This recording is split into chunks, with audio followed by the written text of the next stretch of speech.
14 lat jestem na emeryturze, ale jeszcze pomagam jechać na zachód też, nie? Pojechałem do Bagdadu i miałem 6 rozładunków, czy nawet więcej, jak 6 rozładunków? Araby to tą stroną ulicy już nie szli, na drugą stronę przechodzili, a mnie na hol i dowieźli tak, bo tam rozwalił nawet i zbiornik. Poszliśmy do restauracji i za parking zapłacić. Żeby samochodów, silników nie gasić, lepiej nie mówmy o tym, bo to ogromna była różnica, bo te diety mieliśmy. Psy tak pilnowały, że nawet policjantów nie dopuszczały do tego. Od początku mieliśmy żetony. Żetony? Tak. Jakie żetony? To przyhamował, to ktoś już z tego i nie było przyczepności. I mówię, no to na lewą stronę i po skali, nie? Tak samo Trzymam, żeby pan sobie normalnie wsiadł. Patasz nam, Patryk? Albo... O, dobrze. podam. O, i tam zapraszam na fotel pasażera. A, tu na fotel pasażera. No. Tak jest. Żeby nie trącić, żeby nie spadło. Dobrze, to może tu na łóżku, żeby pan miał pod ręką. No dobra, zaraz się... A, jeszcze panu naleję wody od razu. O, wyłączyło się. Naleję wody, jakby zaschło w gardle. To jest tak... No dobrze, tak jest, dobrze. To był dorabiany, czy już tak było? Nie, to jest oryginalny stolik. Oryginalny. Wolwowski, tylko właśnie jest przykręcony w tamtym miejscu i to całość można ściągnąć. Natomiast jest akurat tamto miejsce tak typowo jak pod jedzenie. Panie Jurku, bardzo dziękuję za przyjęcie zaproszenia. Jest mi ogromnie miło i czuję się zaszczycona, że mogę rozmawiać z takim kierowcą.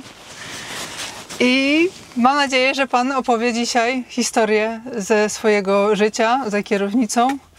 Słyszałam, że ma pan bardzo dużo do powiedzenia. Ogromnie dziękuję, ogromny zaszczyt rozmawiać z takim człowiekiem. Jeszcze raz bardzo dziękuję, że dziękuję pan za przyjechał. zaproszenie. No i zamieniam się słów. No to pani miała zadawać pytania. No dobrze, to może zacznijmy od początku, ale co panu przychodzi do głowy, niech pan spokojnie po prostu opowiada. To ja też, ja zawsze jak rozmawiam, jak jest gość, to wychodzę z założenia, że przychodzi gość, ma swoją historię. Jak zaczniemy rozmawiać, na pewno panu się będą przychodzić jakieś nowe historie do głowy, ale proszę mi w ogóle powiedzieć, jak długo pan pracował, bo już pan nie pracuje, prawda? Nie. Jak długo pan jeździł? 32,5 roku. Jak to się stało, że został pan kierowcą? Oj, kierowcą w ogóle? Tak. No, po prostu od małości chciałem jeździć. Chciałem. I też jeszcze przed wojskiem zacząłem jeździć, bo mnie od wojska tak jakoś odroczyli, bo tam za mechanika się uczyłem, bo to wiadomo, prawo jazdy dopiero po 18 latach, jak miało się 18 lat, było można, żeby jeździć zawodowo. A mnie tam odroczyli, bo to w magazynie gdzieś coś tego, może zasumienny byłem i nie wiedziałem, że mnie od wojska odroczyli, a ja już w tym czasie na prawo jazdy chodziłem. Nie? Jak mnie odroczyli, to potem się zwolniłem z tamtej pracy, bo już po szkole, po tym stażu, jak to się mówi, poszłem do nadleśnictwa jeździć i to było też bardzo dobre, bo jak poszłem do wojska, jeździłem od razu samochodem z doświadczeniem już, nie? I miałem takie szczęście, że byłem w Biedrusku koło Poznania i dyżurną Warszawą jeździłem. Także, ale na początku to starym, bo w baterii zaopatrzenia byłem, nie? No i potem tam po wojsku... Czyli w wojsku pan zaczął jeździć? Przed wojskiem. Przed wojskiem. W nadleśnictwie już zacząłem jeździć, bo no, mnie odroczyli od wojska, no to poszłem do wojska mając 20 lat dopiero, nie? Czyli prawo jazdy zrobił sobie pan tak jakby na swój koszt? Na swój koszt, ale to było tak, że na motocykl bo to kiedyś były amatorskie prawa jazdy też, nie? Nie zawodowe. Co to było? Tak, ja nie wiedziałam. to A co to znaczy amatorskie? Swoim prywatnym było można jeździć. A myśmy w Czyli szkole... prywatną ciężarówką tak jakby. Tak jak na przykład, nie wiem... Ale to było, te pierwsze to było do 3,5 tony na przykład, nie? Ale to było można prywatnym jeździć. Czyli tak ktoś ma na przykład gospodarstwo. A myśmy jak uczyli się za mechanika i kierowcę, bo już taki ten profil niby tak już było, no to wtedy trzeba było budowę zdać samochodu, żeby uzyskać te zawodowe prawo jazdy. Nie? No i także potem się zwolniłem i do nadleśnictwa jeździłem też Warszawą pick-upem i w wojsku już jak na początku ciężarówką tam starym jeździłem zaopatrzenie, no i potem także dawałem sobie radę, a miałem już praktykę, no bo to zacząłem na pick-upie, jak to się mówi, Warszawa pick-up. Wie pani, jak to wyglądało. No, to Szczerze powiedziawszy, Warszawa wiem, ale pick-upa to w ogóle nie... to było z plandeką, tak jak teraz tam są te, no kabina była dwuosobowa, a z tyłu była plandeka. No, tak sobie próbuję wyobrazić, ale szczerze powiedziawszy w ogóle nie widziałam ich. No ale to są gdzieś w tych, tak, w tego, Warszawa pick-up, no tak się na tego. No i po wojsku akurat, już w wojsku drugą kategorię zdążyłem sobie podwyższyć, no i poszłem, tam krótko pracowałem, tam nie będę mówił o tym, poszłem do PKS-u krajowego i tak... Towarowego? Towarowego, tak. No i potem mnie wysłali do Poznania na kurs, na tą pierwszą kategorię, żeby jeździć autobusem, ale kiedyś trzeba było mieć 24 lata skończone, żeby jeździć autobusem. Nie? O tak? Tak było, no.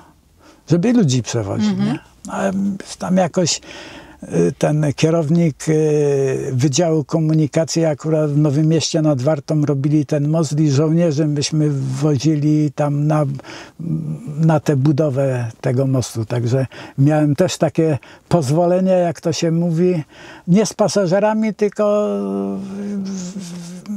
wojskowych woziłem na tę budowę mostu. No. No i potem jak już skończyłem te 24 lata, to już normalnie jeździłem. No i jak jeździłem tam autobusem, to tak jak w Śremie były tam akurat w oknach wystawnych, że uwaga tam, że przyjmują mechaników, kogoś tam do biura, to tego o kierowcach nic tak nie było pisane, ale że była gazeta kiedyś Transport i Drogi, to taką gazetę tam akurat PKS tam mi to też zaproponował, żeby tą gazetę mi tego tam śledziłem, te wynalazki różne, bo przecież co rusz to nowsze te techniczne wynalazki się pojawiały i właśnie pisało o tym PKS-ie międzynarodowym, że potrzebują. No i tak jakoś napisałem, najpierw tam się zastanawiałem, bo jeszcze kawalerem byłem w tym czasie i tak mieli nie przyjmować, mieli nie tego, ale odważyłem się, napisałem i się bardzo łatwo było dostać po egzaminach też, nie? Bo autobusem jeździłem, prawo jazdy było, ale jeszcze żeby się dostać tam, to był egzamin.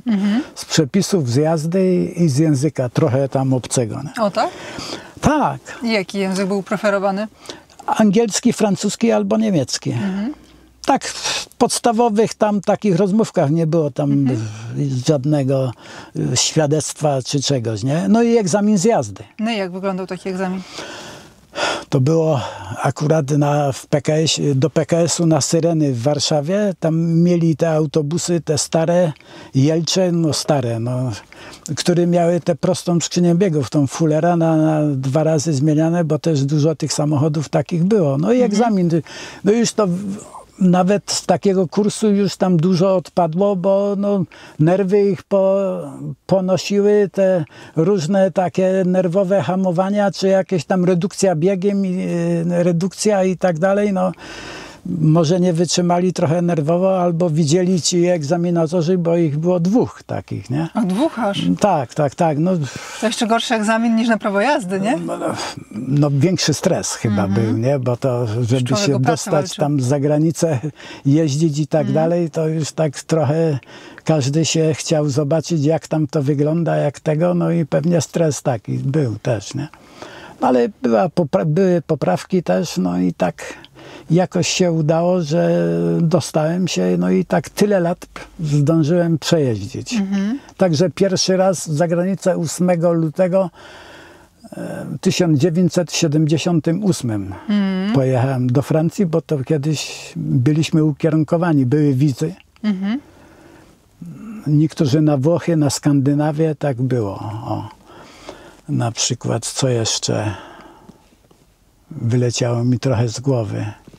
Czyli a 1 grudnia w 77 się przyjąłem, a jeszcze wcześniej, bo tak mówię, po tych egzaminach był kurs też w ramach urlopu.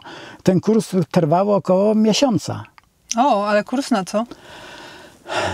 No, doszkalali nas, jak przepisy na zachodzie, jakie przepisy są, jakie wagi, gdzie, jakie opłaty, w jakich państwach opłaty za autostrady, za mosty, za to.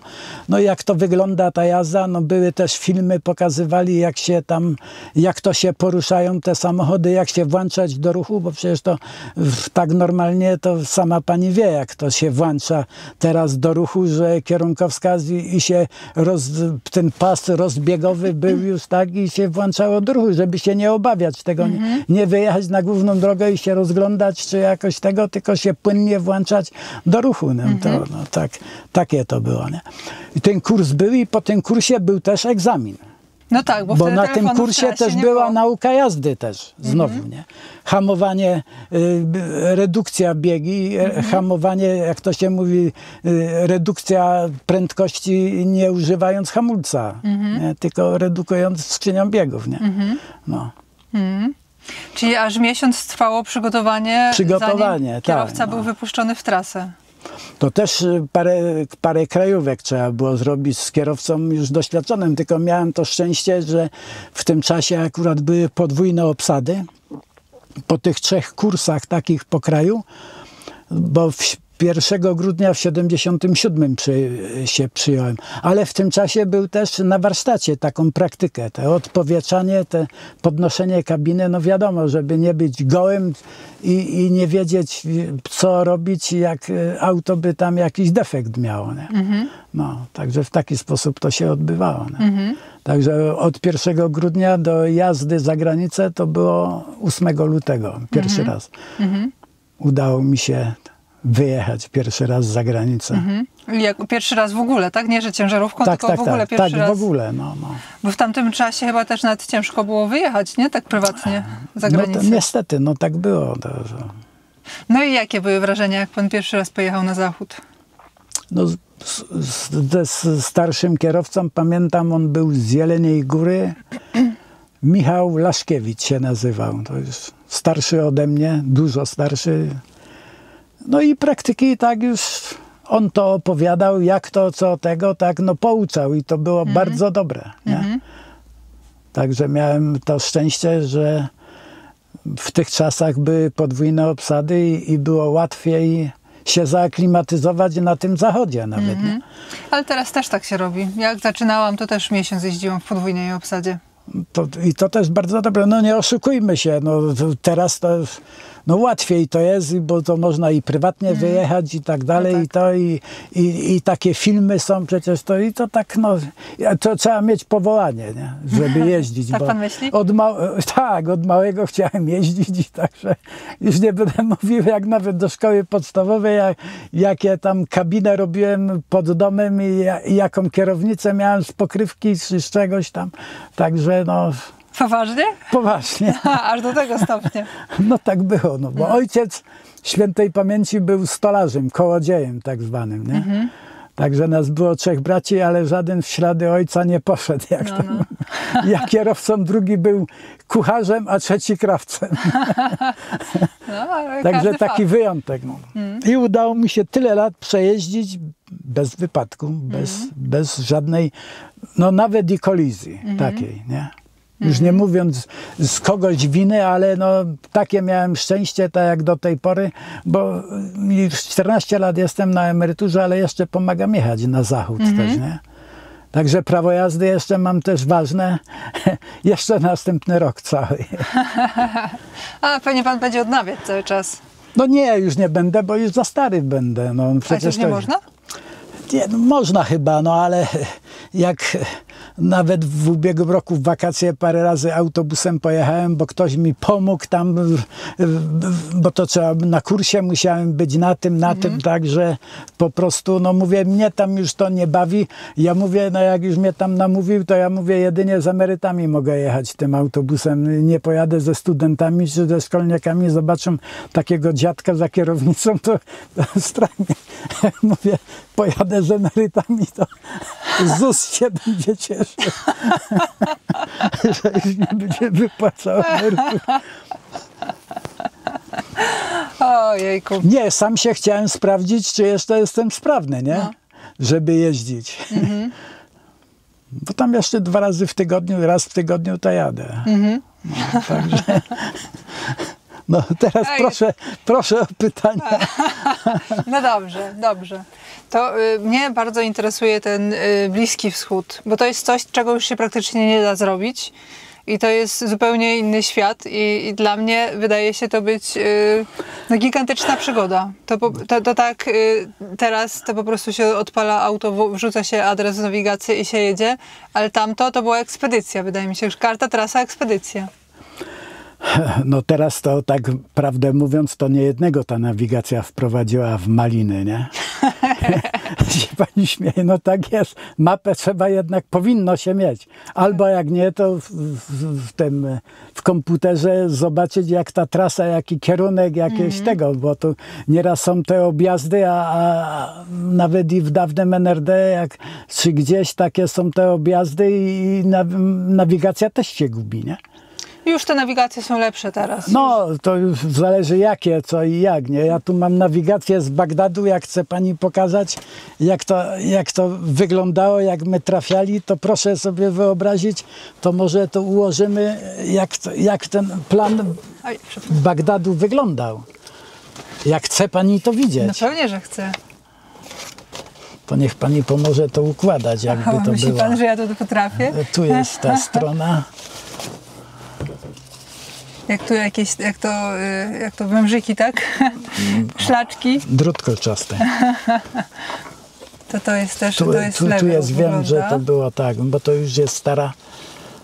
Lewy róg to No, będzie. widzi pani, jak pani to wszystko 5, 6 to pasuje. chwyciła. Tak, tu jest No i już mamy, No. I już mamy całą nawigację z Bagdadu, Bo nieraz były rozładunki w takim czymś, tam koleżanka sobie... chyba zrobiła już to. Tak? Tak. A, no tak, jest zrobione, to dobrze. No, z tej strony się przyjeżdżała, tu dobrze, że były w tym Bagdadzie te ronda, nie? Ronda były? Były ronda, bo to kiedyś było pod zaborem angielskim, ten Irak też tam, nie?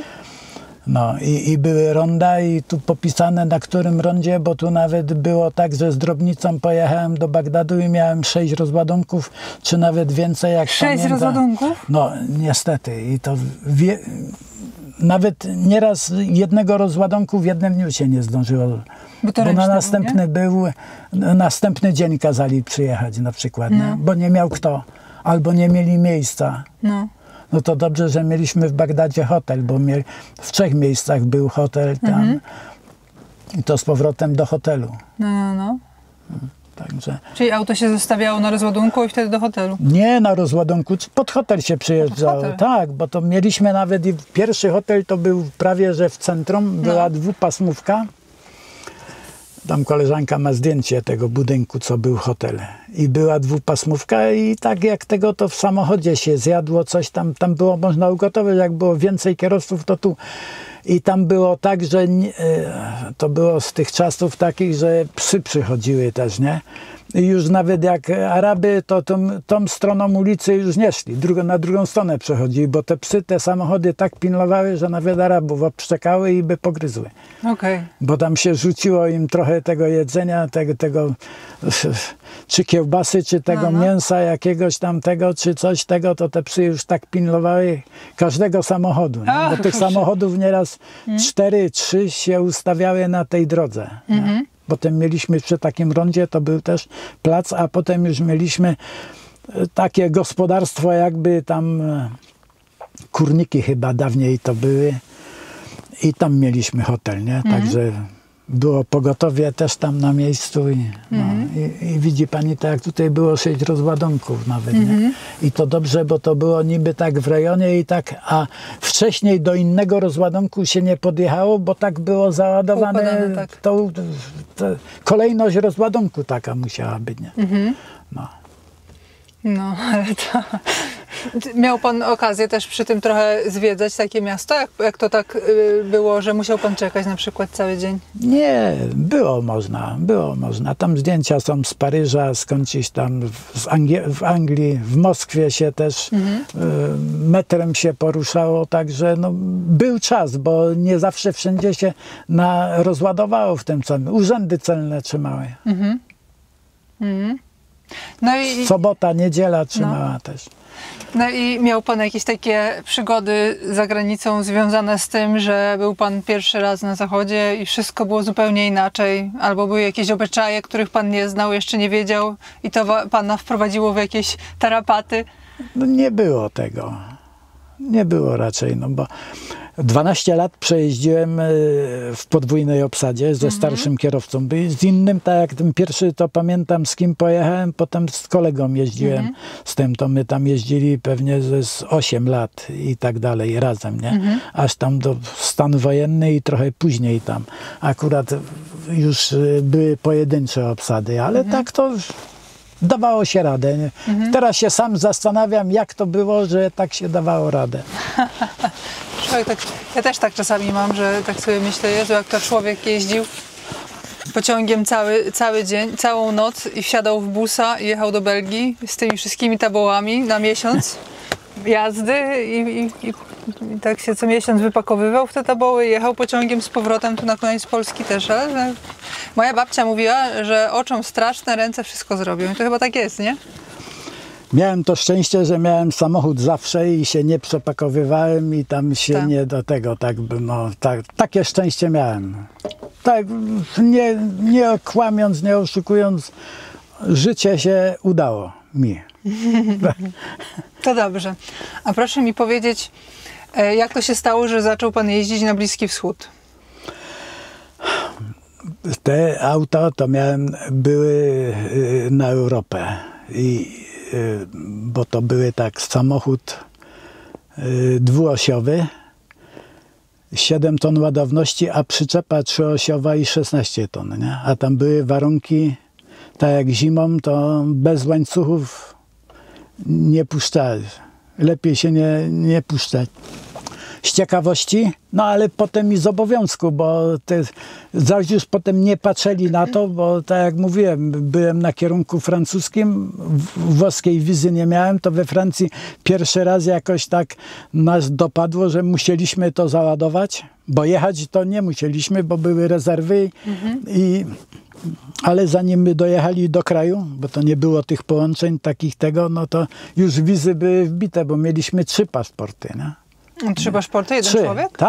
Tak, bo mieliśmy, do Iranu był inny, do Iraku inny i na zachód był inny, nie? Aha. No, bo to wtedy było tak, że we Francji my ładowali tu, paszport się zdawało, a dosyłali paszport do Czechowic, do PKS-u tam na następną granicę, żeby już gdzieś tego paszportu, bo to już taka ta poczta codziennie z paszportami, dyżurni kierowcy jechali do Błonia, żeby wizować w Warszawie, nie? Tak jak nas ze Śremu, nie?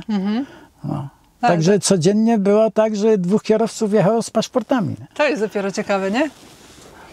No bo to musieli tylu kierowców, jak tam było, bo w samym Śremie, bo to była placówka tej warszawskiej, to było 250 aut chyba, tak gdzieś około. I tych kierowców było jak na podwójne obsady, no to, a jeszcze rezerwa była, nie? No i te wizy też tak, że tam, także to wszystko się zazębiało jako tako, no, tak myślę. No. No i właśnie, wracając do tematu, jak to się stało, że pan pojechał na Bliski Wschód? No, z ciekawości. Czyli można było sobie tak wybrać, że pojeździłem tu na zachód, teraz chcę na Bliski Wschód. No nie, no tak wybrać to tak też nie było można, nawet i samochodu, czy jakiegoś tam, czy typu samochodu, bo były naczepowe, były chłodnie, były ubraniówki, były jumba, były też te naczepowe z przyczepami, no tak wybrać, no tak, no może by było można, ale co, tak jak to mówią, co dawali, to się brało. Nie? Rozumiem. No i z tym Bliskim Wschodem no nie byłem aż taki, no ale ciekawość była, bo to, no żeby zobaczyć. Człowiek młody, no to się pojechało. No. Jeszcze w podwójnej obsadzie. No. Jeszcze na początku to myśmy z Grecji pływali promem.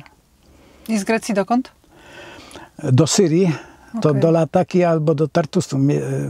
Tylko pierwsze jazdy to było tak, że tu się samochód zdawało, na prom się wjechało, autobusem wozili do Aten, w Grecji, samolotem zatem do Damaszku i z Damaszku znowu autobusem tam na te, jak przypłyną te samochody, bo 2 doby płynął prom. Nie? A czemu nie można było płynąć razem z Nie samochodem? było kabin. Były takie promy, które nie miały kabin. Nie? O, tak, Ale tak. to ciekawe w tamtych czasach latać samolotem, nie? No. To do tej pory są ludzie, co teraz loty są tanie, co jeszcze nigdy w życiu nie lecieli. A w tamtym czasie niestety, lecieć? no było tak, no tylko gorsze było z tymi kierowcami, którzy jechali na przykład z Bagdadu do Damaszku, bo on jechał tak jakby na pożar jechał albo do chorego, umierającego, bo nie patrzyli na nic, tylko sygnały i tak dalej, bo to no, tak do dzisiaj chyba jeżdżą, tak jak i w Turcji idzie tylko, nie? No w tej Grecji to już było trochę tak, ale tam to...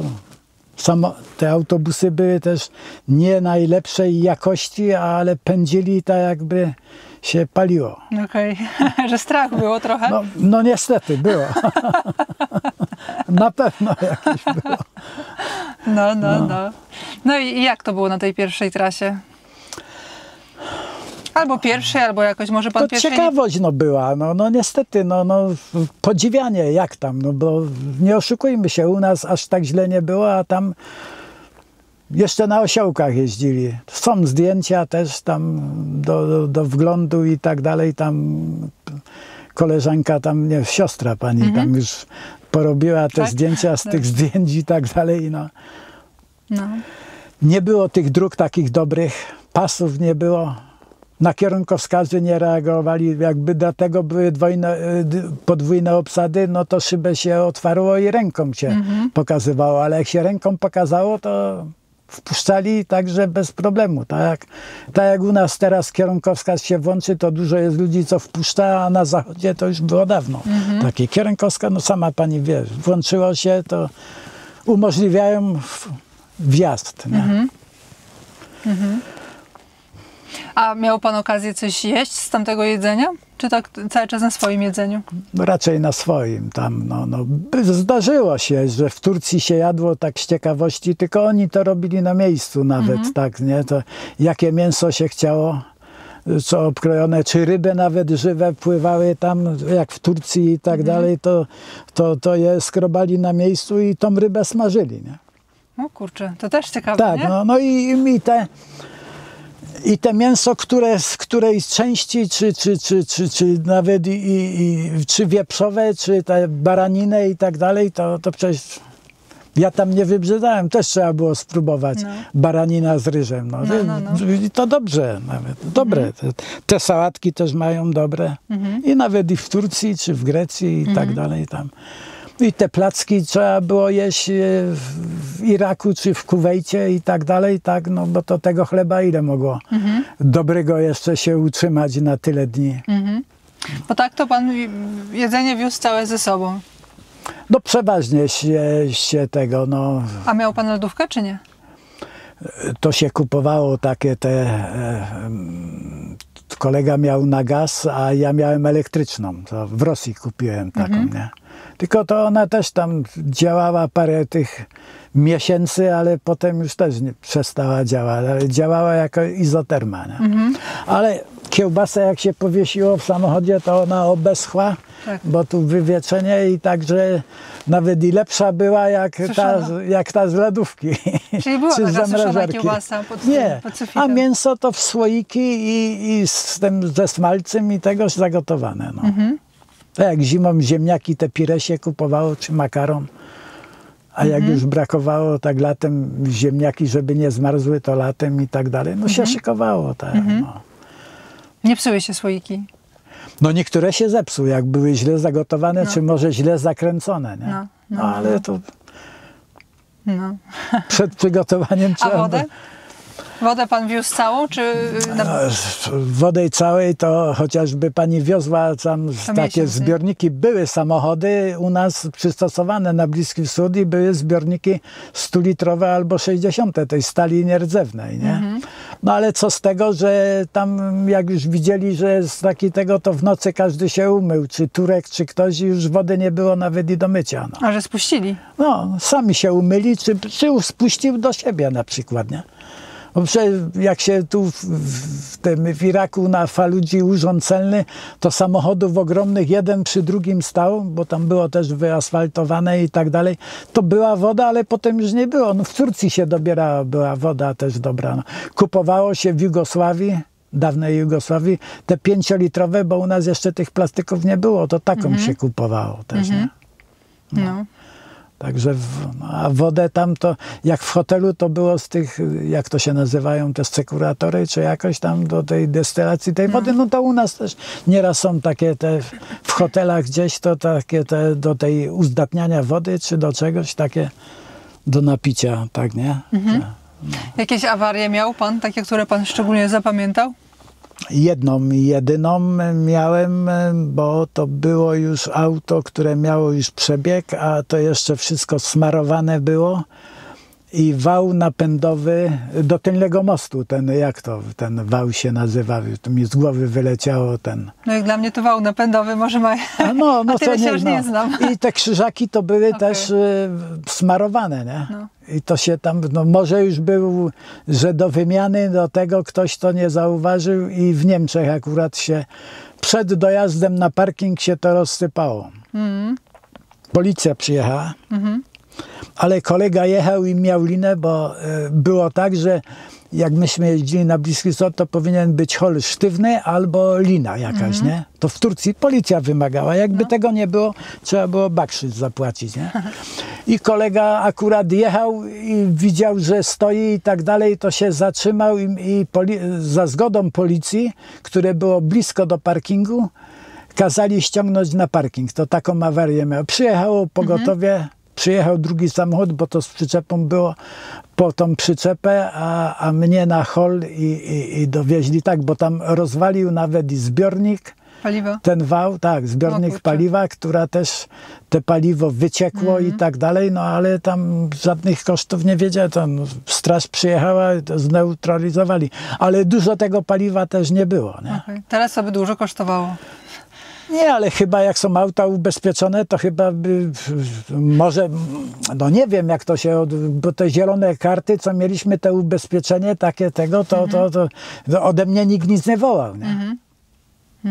No, tak, tej tak. zielonej karty, no. Niby ubezpieczone wszystko jest, ale przychodzi co do czego, to zawsze ubezpieczyciel szuka, a tego nie było, a to coś może tam... tak było, no była Normalnie awaria tak, też, ale... nie jakaś taka, no może jakby tak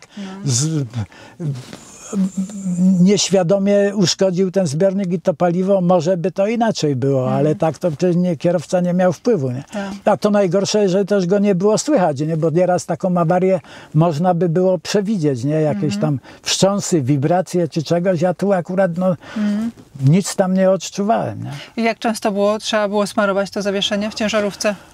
No przy każdej wymianie oleju, tylko kiedyś to niestety, ale co 10 000 się wymieniało. Wie pani co, to w miesiącu to się robiło więcej. Nie? Tak, no. No. I te smarowanie też tak robili. Nie? Czyli co, to po trasie gdzieś była jeszcze wymiana oleju, czy dopiero tak od Nie, bazy nie, do nie, bazy? to na ogół, bo jak na Bliski Wschód to w jedną stronę było gdzieś około 5 tysięcy z powrotem tego, no ale wiadomo, że no, można było przedłużyć te 1002 nawet, nie? Bo to nie sposób gdzieś tam, bo to kiedyś tylko w PKS-ie na bazach żeśmy te wymiany oleju. Później zaś już w tych serwisach było można, no zresztą później to te auta już są właściwie teraz, no, na moje wrażenie są doskonałe, nie? No, kiedyś to 100 000, żeby na szczękach hamulcowych zrobić, bo były wąskie bębny, to już był szczyt, nie? No, także. No ale teraz też są retardery mocne. A kiedyś to no, było mało tych retarderów, bo to koszty, nie było tych gór aż takich, w te góry się nie tego, no trzeba było biegami. Nie? Kiedyś inne prędkości były też tych samochodów. No właśnie. Jak ja jeździłem z przyczepą i tak dalej, to po kraju też było można 60 jechać na godzinę z przyczepą. Takie były, bo naczepą już 70 było można. Nie? I trzeba było to przestrzegać. Bo weryfikacja w PKS-ie by to też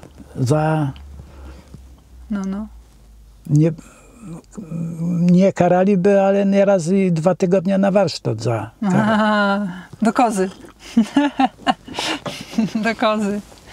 No a tak, jak się jeździło tam po górach? Jak pan jechał gdzieś tam, czy do Kuwejtu, Irak? No to największe góry w Turcji było, no. A silniki były dość mocne na tamte czasy, nie? Mocne, czyli ile? Pamięta pan moc? 330 koni miały te, bo były renówki, one miały 305. No Jelcz miał 180 na przykład, a też się Jelczami puszczali tam, bo jak u nas te budowy były w Iraku i tak dalej, Dromex był też, w cementowniach robili, to te Jelcze też jechały i dawały radę. No trzeba było jechać, no nawet i pod górę nieraz to 50 km się jechało, bo takie góry były, no. A większy problem wyjechać pod górę, czy zjechać z góry? No sama pani wie, jak zimą, to problem z góry zjechać. Bo tak to, no, na łańcuchach też się jeździło, nie? A łańcuchy mieliśmy, no niestety nie te polskie, tylko były dobre, austriackie przeważnie kupowali, no bo to wiadomo, się nie zrywały, były mocne. No i na łańcuchach trzeba było umieć jeździć też, nie? Nie szarpać, nie nic, bo to zerwanie łańcuchu, potem takie sztukowanie, to też to... No ale co, te łańcuchy pomagały? No pomagały, no tak, no bez łańcuchów, no tym bardziej z góry zimą zjechać, to jak? Ale były jakieś zatoczki specjalne, czy to się stanęło się, gdzie się stanęło, założyło się i wtedy, czy jeszcze u podnóża góry? Nieraz, tak, nie, to już do góry już to by to nic nadawało, bo ruszenie nawet na łańcuchach to problem. My się nieraz to zatrzymywali i już to nawet i w Turcji albo nie puszczali, jak śnieg padał, a jak ktoś miał łańcuchy, to jeszcze puścili, jak już ktoś tam zator jakiś zrobił, to już nie puszczali też, nie? Bo tam trzeba było się odpisywać, to no, całkiem inna ta jazda. Tych samochodów bardzo dużo jeździło, bo nie tylko PKS jeździł, tylko Bułgarzy, nie tylko Polacy mówię, nie? Bo Bułgarzy, Czesi, Węgrzy No wszyscy. i Rumuni, wszystko jechało. I także nie sposób było gdzieś zboczyć z drogi, bo to jedna droga prowadziła. No. A temperatury minusowe jakiego rzędu były? Lepiej nie mówić. Jak taki przykład podam pani. Jechaliśmy do Teheranu, stanęliśmy na ostatnim parkingu, bo wiadomo, na noc my się nie pchali na granicę i już ten na parkingu mówił, że aż słońce świeciło. I poszliśmy do restauracji i za parking zapłacić, żeby samochodów, silników nie gasić, a jeszcze powiedział, żeby kartonami obstawić tam gdzieś te chłodnice, czy jakoś tak, żeby aż ta temperatura nie uciekała. Jeden kolega, który tu mieszkał właśnie w Rzeszowie, urodził się w Elblągu, mieszkał w Rzeszowie i teraz mieszka w Elblągu, to założył te łańcuchy na oś wleczoną, nie na ciągnącą. Nie? Pomylił się? No, pomylił się. Łańcuchy na koła, ale też tego silnika nie zgasił. I poszliśmy do restauracji. Godzinę byliśmy, potem drugie 2 godziny żeśmy odmrażali filtr i tak dalej. Taka temperatura, przyszła taka różnica temperatury, że jak to było ciepłe to prędzej zamarzło jak to zimne. Nie? W zbiornikach były kiedyś też takie podgrzewacze już oryginalnie paliwa, nie? No to byli elektrycy tacy tam w Śremie, czy nawet na innej zajezdni, że żarówka się świeciła koło smoka. Żarówka rozgrzewa, no już paliwo nie marzło. Tak tyle dosłownie wystarczyło? Tak, wystarczyło. No, to też ciekawe. Ja gdzieś kiedyś słyszałam od jakiegoś kierowcy, co mówił, że jak miał paliwo zatankowane, powiedzmy, że w Polsce, a jechał na wschód, to wkładali łańcuchy do paliwa, do zbiorników, żeby ta parafina się osadziła i wyciągali i otrzypywali. No, być Też może tak jest? było. No, nie zdarzyło się tak. Te łańcuchy to wiadomo by musiały być już czyste i tak dalej, bo przecież te filtry paliwa by się za tego. No te łańcuchy, włożenie, jakby to zamarzło tam w tym, to by tego łańcucha nie wyciągnął na zbiorniku. To trochę takie, no Że nie bajka? wiem. No, nie wiem, czy bajka. No tego się nie praktykowało. No a jakie były jeszcze jakieś inne sposoby na to przetrwanie tam? Bo jak przychodziła taka niska temperatura, Samochód chodził całą chodził cały noc. czas. Ale było ciepło, czy dalej za mało ciepło? Mniejsze kabiny były. Było 2 kierowców, no i trzeba było mieć te śpiwory już dobre, koce, czy nawet i kożuch.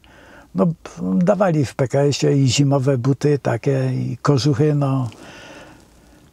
wtedy z tymi tarczkami nie było aż tak źle. No jak już człowiek zmarł, to jechaliśmy dalej, bo tego spania nie było całego pełne, te nawet 8 godzin.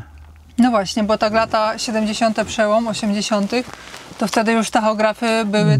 Były zawsze tachografy, tak jak na te międzynarodowe przewozy, tylko tutaj na ten kraje tego wschodu, to tam rzadko kto to przestrzegał tego. Czyli można było jeździć jak się chce. No i jak się chce, to nie, no bo znowu tak jakiś odpoczynek powinien być, nie? No i tymi nocami to tak też nie bardzo tam nie zalecali, żeby tam tymi nocami pamiętać się po tej drodze, bo to też z tym oświetleniem to też tam różnie bywało u tych Turków, czy gdzieś tam jeszcze tym bardziej u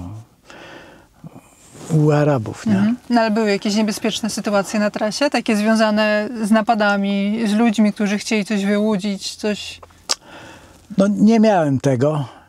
Nocami się nie jeździło, na parkingach się nocowało, także akurat tak, no wiadomo, żeby było, trzeba bardzo uważać, żeby tam nie ze swojej winy mieć wypadek, albo żeby nawet i ten ktoś unikać tego zdarzeń takich, no bo przecież fatalnie tam jeździli, nie?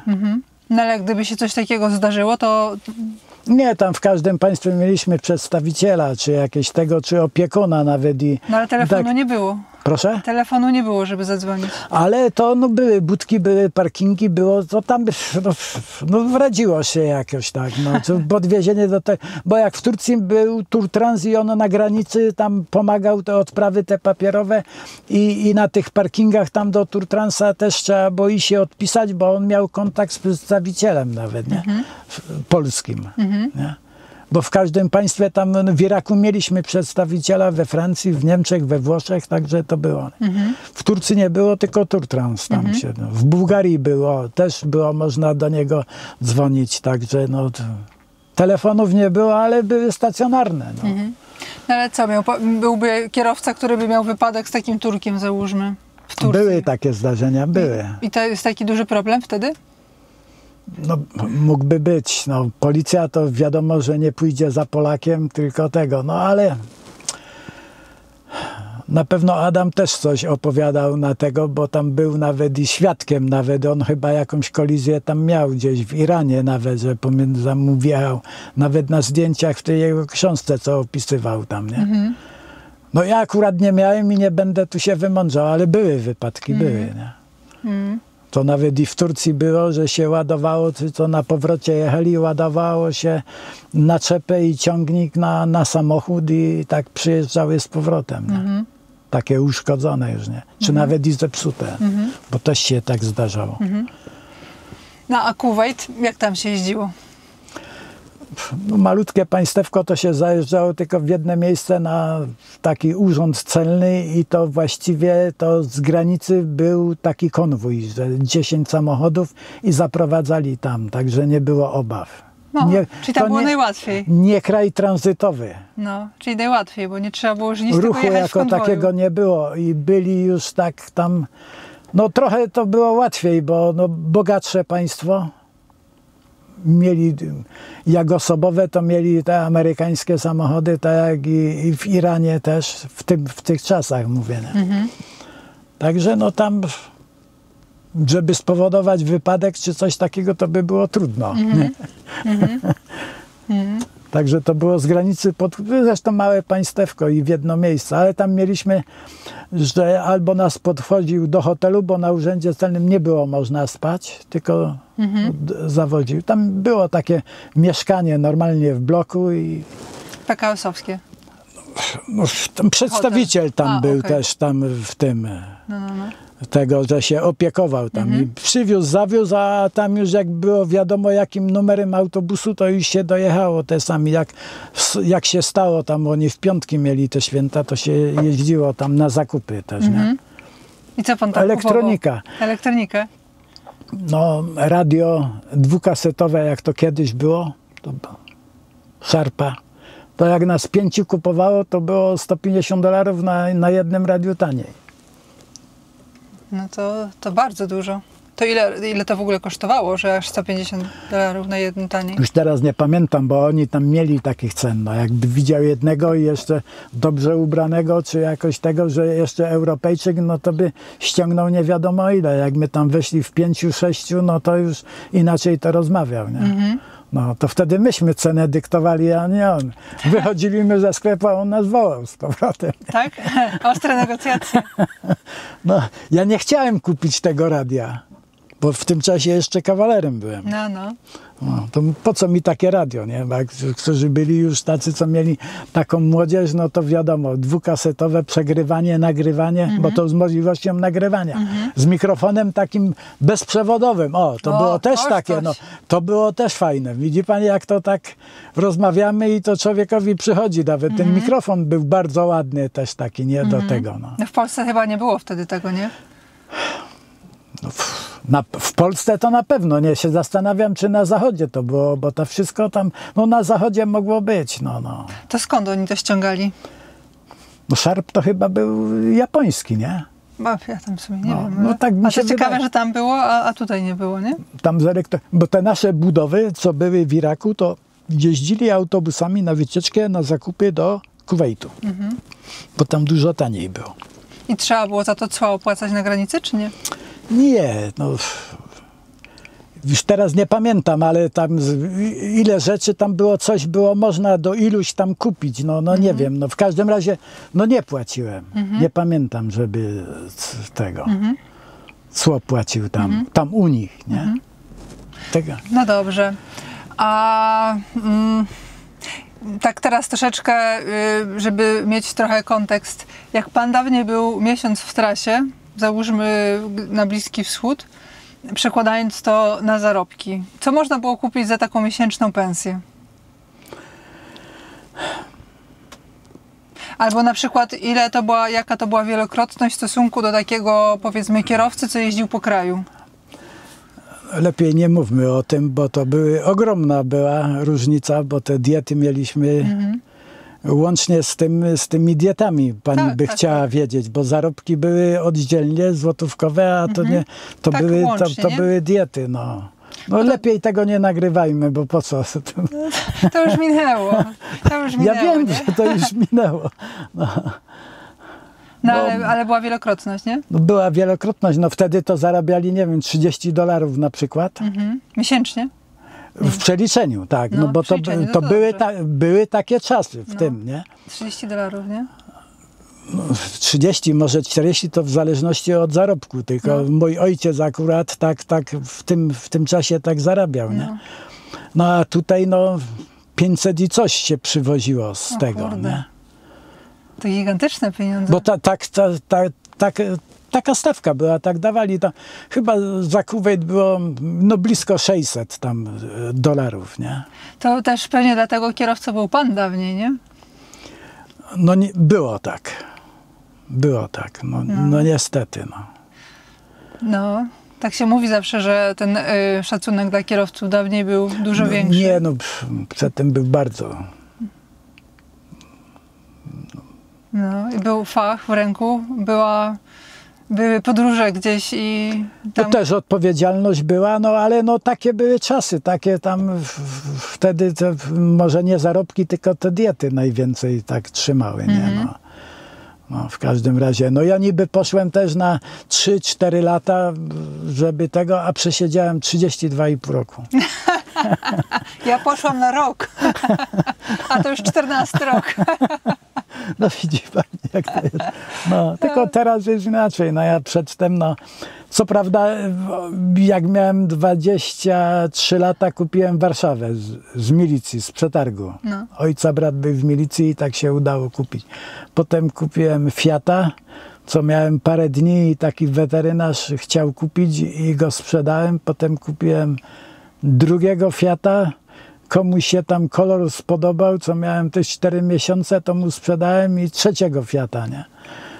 I mówię, pójdę do PKS-u, tam jak już to szło, to jakieś nowe auto, bo to wszystkie były używane, to ja po 2 latach kupiłem Mercedesa w Niemczech. Bo tam było można na służbowy paszport zejść z samochodu i PKS tam tolerował to, że po 2 latach było można sprowadzić auto czy coś tam. Nie? No ale skoro to była tak dobrze płatna praca, co powstrzymywało innych ludzi przed podjęciem jej? Bo tak jak się słyszy, że gdzieś można zarobić tyle więcej. No nie było przyjęć, bo były zawsze tam kolejki, ale były też wybierane, bo z mojego kursu, co myśmy byli na kursie na tym, to paru ludzi odpadło już nawet, bo w czasie trwania tego kursu, jak byliśmy, to było też w ramach urlopu te przeszkolenie takie było, no ale już podpadli to za alkohol, czy jakoś tam niepunktualność, czy nawet i jak później to i nawet na warsztacie podpadli, czy pierwsze jazdy podpadli też, nie? Także już także no, byli zwalniani. No. Ja się przyjąłem w 77 roku, jak miał ruszyć śrem, a auta już przychodziły, nie? To było tak, że no łatwiej się było dostać. A wtedy jeszcze no, PKS się musiał zgodzić, bo pierwsze te przyjęcia to było tylko kierowców z PKS-u, nie? Jeszcze na opinii musiała być ta regułka napisane, że się kierowca stara o pracę w Warszawie na przewozy międzynarodowe. Już dyrektor się musiał zgodzić. Czyli trzeba było po prostu być takim operatywnym, potrafić sobie załatwić. No, a wiadomo, że w tamtych czasach też kierowców brakowało i nie było aż tak, że to było wiadomo, że się było można dostać. Jak jechaliśmy, nas tam 3 chciało się przyjąć, w 3 żeśmy tam z tymi papierami chodzili, bo żeby tego języka się podszkolić, no to jeden to po 2, bo mu żona tam nie kazała, a ten 3 to zrezygnował, bo to za daleko do pracy, a gdzie mu tam tak daleko jeździć i tego, no to tak, no.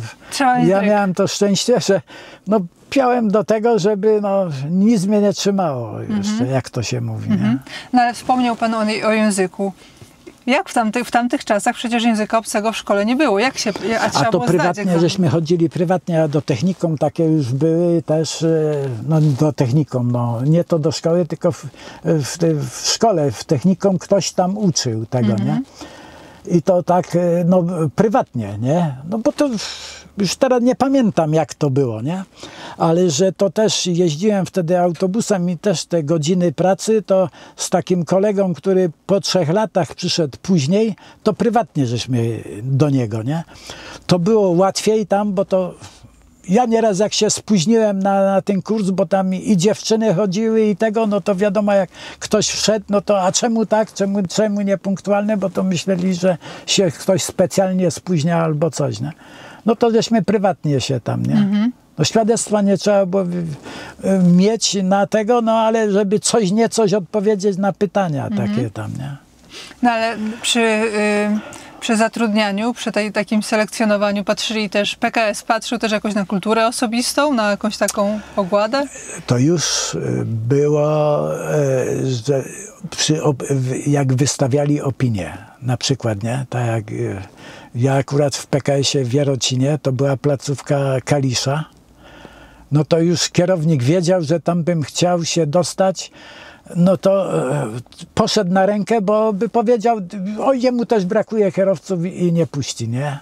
Ale tak pamiętam jak dzisiaj mówi, nie będę się za pana wstydził na przykład, nie? O, że puszczam pana, że te opinie wystawiam.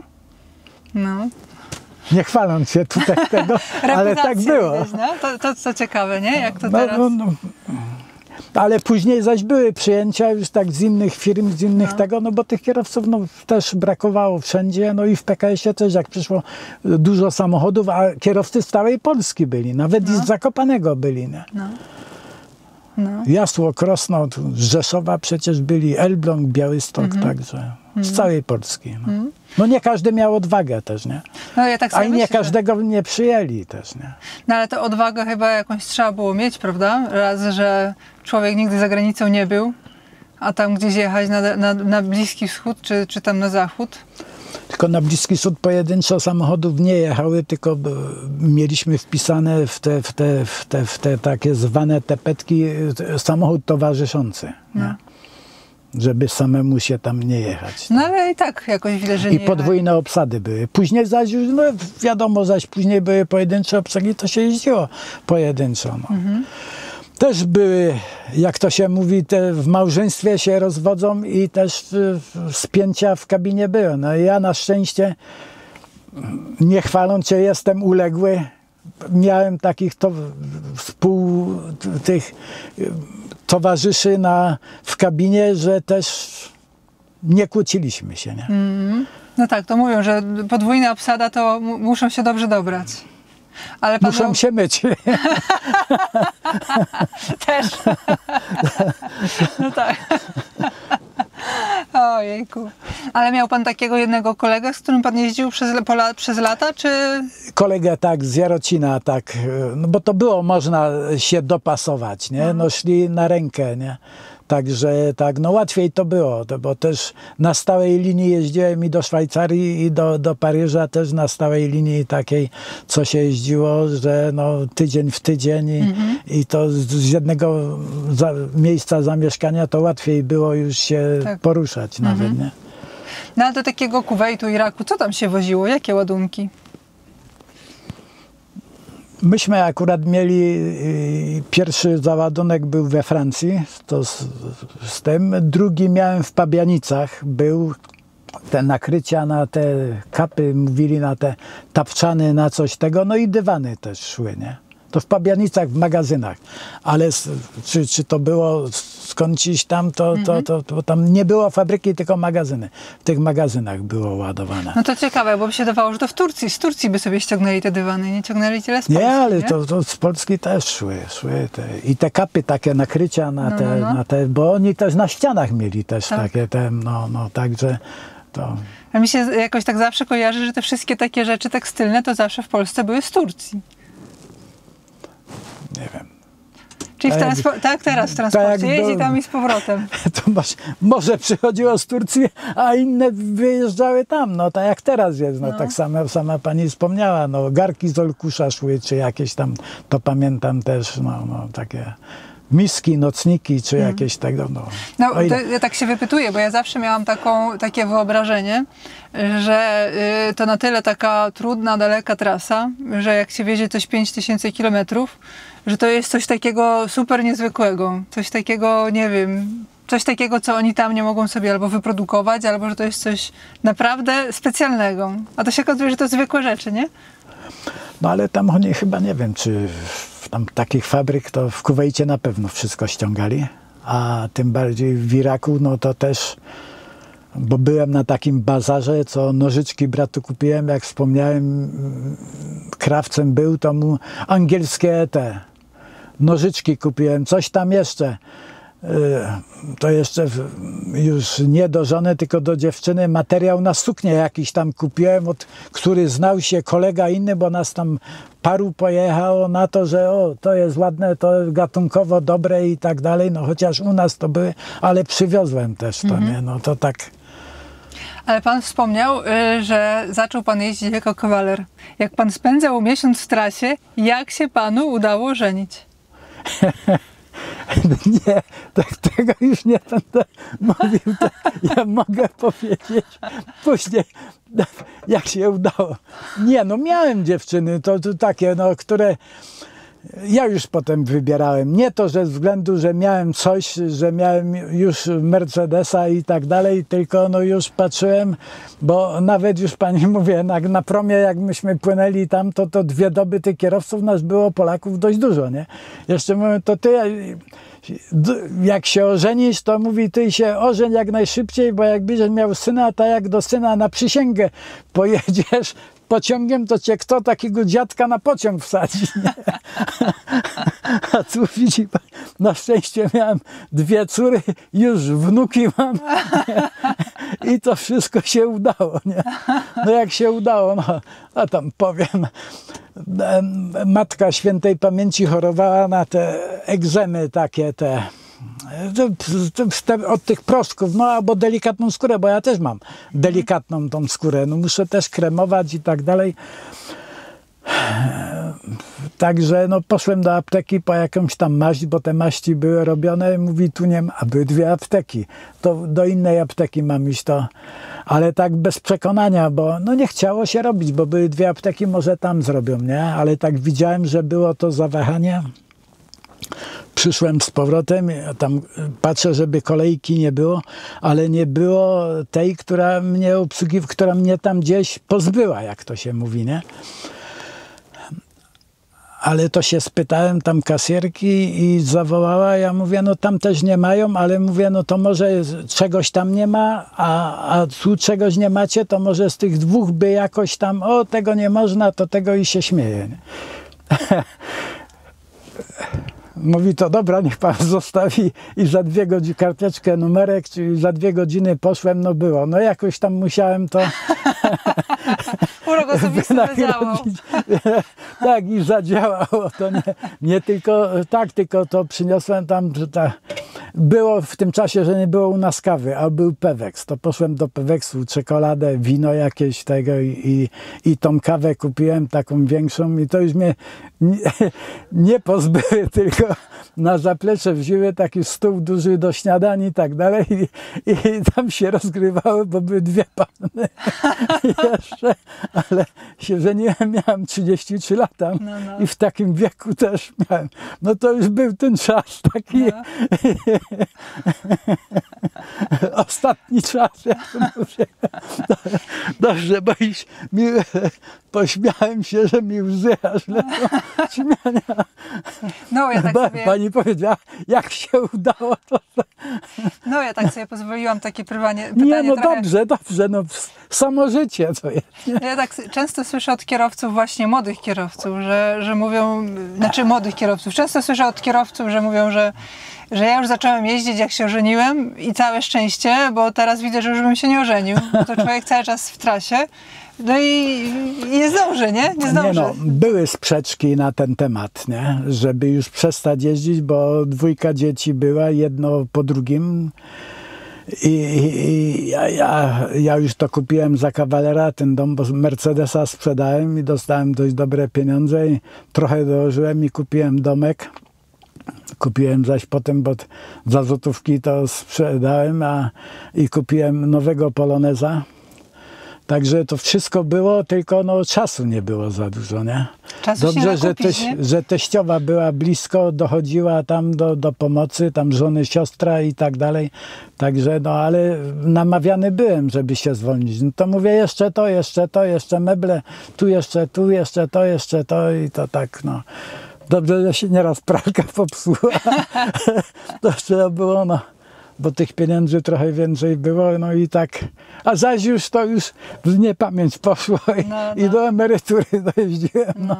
I co? No. Ciężko się było rozstać, co? Czemu nie? Z kierownicą, czy nie? Nie było ciężko, tylko to już PKS to już, bo ja w 2010 odchodziłem, a w 2012 chyba ostatnie auto zjechało początkiem roku, tak jakoś, o ile ja tak wiem, nie? Tylko ja byłem miesiąc czasu tak w domu, już mnie kolega odnalazł, żeby mu pomógł jechać na zachód i tak do dzisiaj to kontynuuje. Także. Że jeszcze pan jeździ? Jeszcze. A, widzi pan, jak pan jeździ, to tak się dobrze składa, bo ja mam dla pana prezent od partnera tego odcinka. TomTom, profesjonalną nawigację do ciężarówek, Go Expert Plus. Proszę bardzo, to dla pana. Bardzo dziękuję, ale to ja tu przyjechałem z przyjemności i z namówienia kolegi. Mówi, się przejedziemy, bo utrzymujemy kontakty. Teraz w Subic pojedziemy znowu. Wie pani, gdzie Subice? Tak, słyszałam. A to wcale nie oznacza, że pan nie może przyjąć prezentu. Mi jest bardzo, bardzo miło, że mogę przekazać taki prezent. To bardzo dziękuję. I ja mam pytanie od razu, bo to jest nawigacja, można sobie ustawić. Tak, wiem. Tak. No. Jak to się dawniej, jechał pan w świat, tu widzę, jest taka mapa. Jak pan sobie radził z zaplanowaniem takiej trasy? Mapy były. No ale tak za kierownicą pan patrzył na tą mapę, czy sobie pan... Nie, jakieś no wpisywał? no w rzeczywistości, no nie, no najpierw na mapę trzeba te numery dróg i tak dalej, no to mówimy o zachodzie, bo na Bliski Wschód to tam jedna droga prowadziła, tak jak i do Iraku, tak i do Kuwejtu, czy do Iranu, to tam nie sposób było pobłądzić, bo Poważnie? tych samochodów sznury jechały, sznury. Od samej 4, od 3 rano, czy nawet bo tam wcześniej były inne godziny, to o 2 w nocy trzeba było wstać, żeby już jechać w tym rządku. Tam rzadko kiedy kogoś coś wyprzedził, bo tych samochodów dużo jechało. Czy taki konwój był wielki? Ciągle taki, no. Aby się wyprzedzało te tureckie takie te mniejsze auta, które przeładowane były i z takim wydechem ogromnym, że one tak warczały jak tego, no. I mapy były, to PKS jeszcze dawał tam jakieś mapy były, potem jak już tego, to się kupowało na rachunek, no i potem już tak, no jak we Francji było łatwo trafić do zakładów, bo dzielnice przemysłowe. W Szwecji przed każdym miastem na parkingu są plany. Trzeba było zapamiętać, no trzeba się było spytać nieraz też, nie? Tak. No, łatwo się trafiło, no. To jest... Albo nieraz się zawróciło, no. No co? Na ciężarówką nie jest też tak łatwo zawrócić byle gdzie. No ale to ty się jechał tak daleko, aż była stacja i się zawróciło. No niestety, no do dzisiaj nawet i nawigację mają i też zawracają. No. Dobrze, że te ronda są. No tak. Ale to też jest dla mnie bardzo ciekawe, bo ja miałam takie wyobrażenie, że to tam na wschód jechać, to tam dopiero jak to tak trasę wytyczyć, gdzie to którędy jechać, jak te znaki, o takie, jak to pan mówi, drut kolczasty, No jak to- się po tym drucie kolczastym rozpoznać. No widzi pani, ronda są popisane i tak się jechało, bo tu nie było takich. Tu też były zakazy do ciężarówek, tutaj, tam do centrum, nie? Tam jak mieliśmy ten pierwszy hotel, to już nie wiem, gdzie on gdzieś tutaj był, że tam kawałek trzeba było pod ten zakaz wjechać, ale na tej dwupasmówce się zawróciło i pod hotel, nie? Także no... Policja była wyrozumiała, też tam nieraz przyjechali, ale te psy tak pilnowały, że nawet policjantów nie dopuszczały do tego. No niestety, no samo życie. No. No. A tankowanie. Jaki był duży zbiornik paliwa? No małe zbiorniki, 400-litrowe było, a samochody paliły Ile? No ponad 30 na pewno. prawie, że już teraz nie pamiętam, ale z pełnym ładunkiem to 42-43, bo pół litra od tony tak było dodawane, nie? No. Często tankowanie No trzeba to co było. chwilkę trzeba było raz dziennie tankować. Proszę? Raz dziennie było tankować co najmniej. A nie raz i dwa, No. jak w podwójnej obsadzie. I to wszystko cały czas gotówka, nie? Nie, od początku mieliśmy żetony. Żetony? Tak. Jakie żetony? No a dzisiaj jakie są? DKV-ka. ESO mieliśmy No tak, DKV-ki, no. A, że karty paliwowe. Karty, a mówię żetony, no to przepraszam. No. A tu na te kraje demoludów, jak na NRD, mieliśmy talony. Talony. Na to paliwo, tak, żeby tej gotówki jak najmniej chyba wozić, nie? No ale i tak tej gotówki trzeba było zabrać teraz ze sobą, nie? A to PKS dawał. No pozwolenie było, bo to kiedyś jak myśmy wyjeżdżali, to stemplowaliśmy wywóz dewiz, nie? Bo się pytał ile dewóz, bo tak z poprzedniego kursu nie było można za bardzo wywieźć, bo z kasy było takie pozwolenie na wywóz dewiz i to było stemplowane. Na powrocie trzeba było zgłosić, ile przywozić dewiz do kraju. To ile gotówki się brało w trasę, jak się wyjeżdżało tam, powiedzmy, na Bliski Wschód? No to dawali, bo to na Turcję trzeba było opłaty robić. No właśnie w ogóle to wszędzie. No już teraz nie pamiętam, ponad $1000 dawali. To w tamtych czasach to były duże pieniądze. Bardzo duże, no. I gdzie pan to chował? Żeby No w ogóle najlepiej- okradali auta, czy nie z takiej gotówki? Czy kierowców? No miałem to szczęście, że nie ukradli mnie nigdy. Ale innych słyszał pan, że to... Słyszałem, tak. No obkradali. No nieraz... I w jakich sytuacjach to się działo? Jakieś nieuwaga kierowcy, napad? No nie uwaga, czy nawet i we Włoszech dokumenty z torbą poleciał do toalety na chwilę, tu w dzień i tak dalej, przychodził, już nie ma torby, nie ma żetonów, bo były takie sytuacje, no.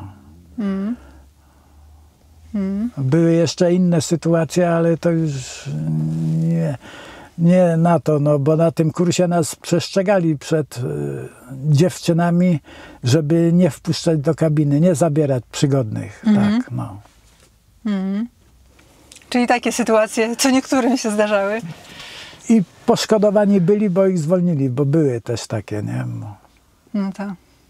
No a to też ciekawe, że za takie coś mogli zwolnić, no. Inny świat, nie? Inne. No ale jak pan widzi teraz tą pracę kierowcy dawniej, za tych lat 80., powiedzmy w latach 80., a to jak jest teraz? No teraz jest dużo łatwiej. A co jest na przykład łatwiejsze? Załadunki, awizacje, wiedzą, że przyjedzie samochód czy coś takiego. No przed tym to tylko na papierki, to wszystko z opóźnieniem albo z przyspieszeniem takie to było. No łatwiej trafić, bo te dzielnice przemysłowe, no nawigacje, no jakby tego teraz nie było, to nie wiem, no już tych map by tak nie było można, nie? Teraz u nas już te dzielnice przemysłowe już łatwiej też tak, nawet nieraz te firmy już są te tabliczki takie też, nie? No ale tak jak to... Na parkingi, na przykład stacje benzynowe? Kiedyś u nas nie było tych parkingów, tak. No. Trzeba było gdzieś, albo no, na szczęście do PKS tutaj też parę razy nocowałem. Tu hotel tutaj był chyba na ostatnim piętrze czy gdzieś, a jak nie, to były gdzie indziej. A to jest w ogóle śmieszne, prawda, że tutaj jest dawna baza PKS, nie? No tu się tankowało, bo te zbiorniki paliwa, no przecież to się tankowało w PKS-ach też, bo by nie dojechał do bazy, nie? Tylko było takie coś, że trzeba było obliczyć, żeby tu nie zatankować 300 litrów na przykład, a dojechać na bazę i zatankować 100 litrów tylko, nie? Na minimum, żeby tak mniej więcej dojechać, nie? Pusty zbiornik to było plus minus, żeby mieć 100 litrów, taką rezerwę, no bo to wiadomo, nie? No a gdzie się wtedy kierowcy kąpali na przykład? Z tym był problem. Miska najlepsi w samochodzie. To do tej pory jest problem, nie? No teraz jest łatwiej. Na stacjach paliwowych mamy piękne stacje, parkingi i restauracje. Pod restauracjami są nawet. Czyli dawniej nie było w ogóle prysznicy jakoś tak przy trasie? W tych zajazdach takich, co były, co tam trochę parkingu było, to mówi, jak pokój by trzeba wziąć, pokój tego, bo nie było tych pryszniców tak, do pokoju, a wiadomo, kierowca wejdzie do pokoju, to prześcieradło może zwinąć, czy ręcznik, jak to, no tak, ja to tylko mówię, jakby to czyli mogło być, nie? Także no rzadko kiedy, gdzie tam, no na stacjach paliwowych to w ogóle nawet do toalety nie wpuszczali, a skąd dopiero prysznicu. Nie wpuszczali do toalety? Nie, no czemu? niby. No bo oni nie wpuszczali tego, no ja mówię w tych czasach, tak. te początek 80, no. A, że po prostu i wcześniej nie było. Że mieli tylko dla obsługi, dla personelu. Dla siebie, tak. No. To jest inny świat, nie? Tak było. No ale... W tych dużych miastach, tak jak Kielce, w tych wojewódzkich to były hotele PKS-u, nie? I były oddzielnie, nie przy bazie, tylko tam stacja paliw, tak jak w Poznaniu, we Wrocławiu. Kraków miał, Kielce. Dużo takich było już teraz, bo to była taka rozpiska, gdzie są hotele PKS-owskie, nie? No. I co, można było po prostu tak przyjechać i po prostu iść do hotelu, od razu dostać miejsce, tak? No trzeba było się zameldować, nie? Z jakiego PKS-u kto i tak. No nieraz były płatne, ale tam akurat o nas to myśmy nie płacili. Nawet i za parkingi we Wrocławiu czy gdzieś, tylko PKS płacił zbiorowo potem, nie? Jak się w PKS-ie na parkingu zostawiło, nie? Ale to tak kierowca mógł sobie iść do hotelu, czy spać, bo sam tak zdecydował? W sensie... Bo tak jak teraz na przykład, no to zresztą wie pan najlepiej, nie? Że to, żeby kierowca poszedł do hotelu, załóżmy przez weekend, no to firma to musi jakoś tam wydać dyspozycję, płacili. Nie? No tu nawet jak ja do Rzeszowa, do Zelmeru, to w hotelu Rzeszów też parę razy nocowałem, nie? I sobotę i niedzielę nawet, nie? I to PKS to płacił. Delegacje były i to nawet nie wybrzydzali, że to taki hotel czy taki, a mógł być gdzieś tańszy, nie? No. Teraz jak my tu przejeżdżali, widziałem, nie wiem gdzie ten parking, bo tu rozbudowany jest ten hotel Rzeszów, ale tam to był normalnie duży parking do autobusów, do tego, bo to były te Orbisu, nie? No, teraz to już jest Galeria Rzeszów. No. Ale hotel jeszcze jest. Nie, znaczy, no tak, w tej galerii tak jakby. No. Tak, A tak, tam tak. i właśnie objechaliśmy, bo z tej strony i z tamtej jakoś my jechali i tam widzę parkingu nie było, a tam z tamtej strony był parking, dość duży nawet, nie? No tam teraz z drugiej strony jest chyba taka zajezdnia, coś takiego. Nie wiem. No. Tak mi się zdaje. Także to płacili. Aha, jeszcze mieliśmy, jak na zachód jechał, to był żeton na te tankowanie, znaczy się karta paliwowa i była druga karta na hotel. Okej. Także Taka płatnicza. Taka coś jak Visa, Mastercard, tak? tak, i to hotel było też na tych autohofach, szczególnie, no w Niemczech są te autohofy Tak. i jest też hotel, to my tak spali też, nie? Okej. Jak do Francji to było można w jedną stronę nocować i drugi nocleg jak z powrotem się jechało. Okej. Czy były jakieś takie limity, ile tam sobie można w tych hotelach pospać w miesiącu? No jak to akurat się jechało, bo tak się wyjeżdżało, jak kolejek nie było, ale nieraz tam jak na weekend i tak dalej, no to trzeba było, no lepiej do hotelu, nie? To też dla mnie ciekawe, bo mi się zdawało, że dawniej to kierowcy tylko w kabinie spali. Nie. To może Rzadko kiedy się w kabinie, tak jak tu po kraju, to na ogół jak był parking przy hotelu, to się nocowało w hotelu. To w sumie to się pogorszyło. No, to już tak, bo pod koniec już też tam nie za bardzo, żeby tak po tych hotelach spać. Masz łóżko w samochodzie, nie? No. Ale z drugiej strony pewnie to łóżko lepsze niż to dawniej łóżko.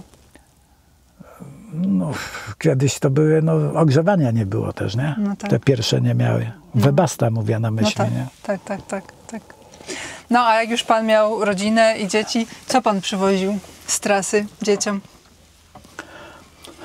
No wszystko nawet i w dawnym NRD się kupowało te ciuszki, czy nawet też buciki, czy coś. Ja sam nawet się ubierałem w tym dawnym NRD, bo buty salamandry nosiłem tak, tam się opłacało kupić pasek skórzany, nawet i bieliznę się opłacało kupić, taką mieli gatunkowo dość dobrą. Nie? No u nas nie dość, że nie było, bo nie było właściwie, no tak, ciągle pod dostatkiem, nie? Także to się przywoziło. No i te słodycze też tam, no nie nadmiernie, bo tam żona też niezadowolona była, bo dzieci były takie, jak przyjechałem z torbą, to na torbie obydwie siadały. Jedna za jeden zamek, drugi na drugi zamek i co tam tata przywiozłeś, nie? Także nie były rozpieszczone z tymi słodyczami, no ale wiadomo, że się przywoziło. No. No, jak żona w aptece pracowała, to wiedziała, że to niedobre, nie? No, ale tam banany takie też, no z Turcji to się workami przywoziło, banany, cytryny, czy tam te, banany nie, przepraszam, te pomarańcze. Nie? Tylko połowę zaś prawie, że tam lepiej było wybierać samemu jak na drodze, bo to już były takie świeższe. Wiadomo, że dookoła były ładne, a w środku takie już mocno przejrzałe. No tak sobie właśnie myślę, że to jest kawał drogi, też to się trochę auto tłucze, że one także ciężko dowieźć może jeszcze były Nie, takie, no to nie? na odgórnym łóżku leżało tam, Okej. nie? W tych betach, jak to my mówili. A, no to już na tak te- nie tłukło. Nie tłukło, tak. No. No tak się zastanawiam, co jeszcze pana zapytać. Może panu coś przychodzi do głowy z jakiejś takiej przygód, problemów, radości? Przygód, no. Na weselach dwóch chyba nie byłem, bo nie było możliwości. Jak było trzeba na komunii gdzieś tam u swojego chrześniaka czy coś tam, no było takich niedogodności, bo to nie zdążyło się, nie tego, takie tam o. I jeszcze zaś mówili, a bo to nie byłeś, bo to tego, no jak to, no teraz to inaczej, to zaplanować można, przyjechać, a przedtem no to nie dość, że kierowców nie było i tam za dużo wybierać nie było można, nie? Nieraz się myślało, a to się zdąży, no niestety się nie zdążyło. A 2 wesela to i tak mało, jak na tyle lat. Ja na więcej nie byłam. No to ja mówię o takich, których żona miała pretensje. Nie? A, okej. Ale reszty to pan nie pamięta nawet, nie? Szkoda. A no właśnie. Nie? No. No ale jak pan tak wspomina te wszystkie lata, w które pan jeździł, spędził w ciężarówce, to z czego się pan najbardziej cieszy? Ze zdrowia, jak do tej pory. Alkoholu nie nadużywałem, papierosów nie nadużywałem i jakoś tak, no cieszyłem się, że wypadku nie miałem, no i jak to się mówi, było do czego wracać do domu. I nawet i przyczepę kupiłem kampingową, którą to już mam inną, trzecią mam właściwie, które do dzisiaj lubimy ze żoną jeździć, już dzieci nie chcą, ale dzieci najbardziej pamiętały, że te wyjazdy takie niespodziewane, bo tata przyjechał i już jedziemy gdzieś, nie? Przyczepą, no. Także najbardziej pamiętam to, jak my byli nad morzem, w chałupach właśnie, bo tam były 4 kampingi, teraz jest 6. I młodsza córka, taka byściejsza, poleciała bawić się z innymi dziećmi, ale to już tak późnym popołudniem. I zaś już my się kładli spać, no jak poszła, to i przyjdzie, nie? To tam, ale to były tam 3-4 latka miały takie, nie? Tylko tam mówię, ta młodsza, byściejsza i taka tam, taka ciekawa wszystkiego, tak? Czy w przedszkolu, czy gdzieś dawała radę, na przykład, nie? Poszła tam ognisko było, bo to tam wiadomo, z takich dzieci ktoś to musiał pilnować takich, nie? Bo tam zabawa i huśtawki były na tym takie. Grill tam chyba wtedy, czy to nie było grill, ognisko było, przepraszam, jeszcze te grille nie były modne. To tak wymurzona była i nie dość, że osa czy pszczoła, że poszła córka i mówi, nie ma Izy.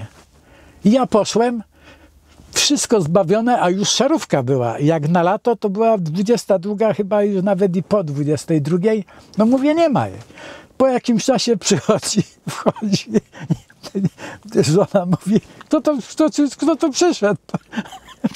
Nie dość, że opuchnięta umorusana. I my własnego dziecka nie poznali przez pół dnia.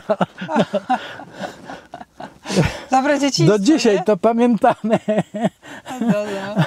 No. A córki jeździły z panem w trasę, czy nie? No tak, nie tak łatwo było. Ta jedna była we Włoszech, we Francji i w Belgii, ta czyli starsza. Jeździły. No tak, ale no już te jazdy powrotne były układane, żeby nie ADR, nie tego, tam już tak dyspozytor już tam potrafił to załatwić, bo już tak nie zabraniali, ale nie zachęcali, żeby zabierać, no bo to wiadomo, jakiś problem zawsze powstawał nad tym, nie? Bo a tu gdzieś tam zobaczyć, a gdzieś takie opóźnienia. No ale to się uda. Żona była też we Francji, w Anglii była i chyba w Austrii. No ale mniejsze z tym, także... Też jej się zdarzało jeździć. Zdarzyło, tak, jej się, nie? Tylko musiałem gotować więcej. Tak? A w domu kto gotuje? Żona, nie, ja też umiem. No. Umiem. Ja wiem. Pomaga. Ja pamiętam, że dla mnie największym szokiem było to, jak zaczęłam jeździć, to na bazie w Belgii, jak tam byli kierowcy i z Polski, i z Rumunii, i z Bułgarii, i z Ukrainy, to oni tam wszyscy gotowali i sami sobie gotowali, jeszcze robili zakupy i sobie gotowali na cały tydzień w pojemniki jedzenie. Aha, I ja byłam wtedy pierwszy raz w szoku w takim życiu, bo ja pierwszy raz w życiu widziałam, jak każdy chłop potrafi gotować, jak sobie potrafi zaplanować, jak sobie potrafi w pojemniki powkładać. Ja myślę, a wy, to po prostu jak musi, to każdy potrafi. Pizzę piekli. No jeszcze jak tam się spotykali, myśmy jeszcze się na te kolacje takie, bo na szczęście te zbiorniki teraz już są okrągłe, a przedtem były prostokątne. To kolacja na zbiorniku, to wiadomo, z czym to się to kończyła i tak dalej. To jeszcze byli tacy, że chwalili się tak, że nabatorem na tych kucharzy nie było, jak kierowcy potrafią ugotować. No nieraz jak nie było kiedy, co jak tam, to wiadomo, że nieraz tak w pośpiechu, ale jak tak w sobotę się stało, to potrafili tak niektórzy, że taką zupę meksykańską ugotować, że kto co miał, to przynosił, nie? A któryś miał duży garnek, to gotował, no. I tak się bawiło, no. No tak. Tak się, no bo nieraz się czekało, czy na urzędzie celnym, czy na tym, no. No. I ja pamiętam jeszcze takie weekendy. Ale teraz tego już nie widać. Nie wiem, czy to ja po prostu jestem już bardziej... Nie, no już nie ma tych urzędów celnych, nie czeka się za powrotami. Wiesz, teraz już na końcu było tak, jeszcze człowiek nie wyjechał z kraju, już miał powrotny ładunek, nie? No. I to jeszcze trzeba pilnować terminów. No, a na granicach właśnie dawniej, ja to na przykład jak, teraz już to wiadomo, że już człowiek się jeździ, to nie robi takiego wrażenia, natomiast jak zaczęłam jeździć na Hiszpanię i czasami jeździłam tam właśnie przez drugi zjazd na La Janquera i tam było tak dużo widać dyskotek dawniej, co już pozamykane, nie? Tak sobie właśnie myślałam, jak to w ogóle dawniej życie na granicach wyglądało. Tam wszędzie dyskoteki.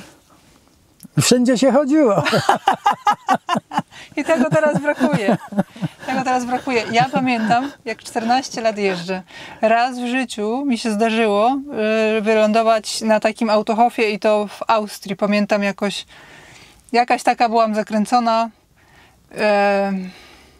Jakoś tak się stało, że sobie tak rozplanowałam trasę. A wiem, zaplanowałam sobie, że ja dojadę do Budapesztu na weekend. Ale zapomniałam, była po pierwszy weekend wakacji, że zakaz wakacyjny w sobotę. Ja tam gdzieś o 4 rano wstałam, czy o 5.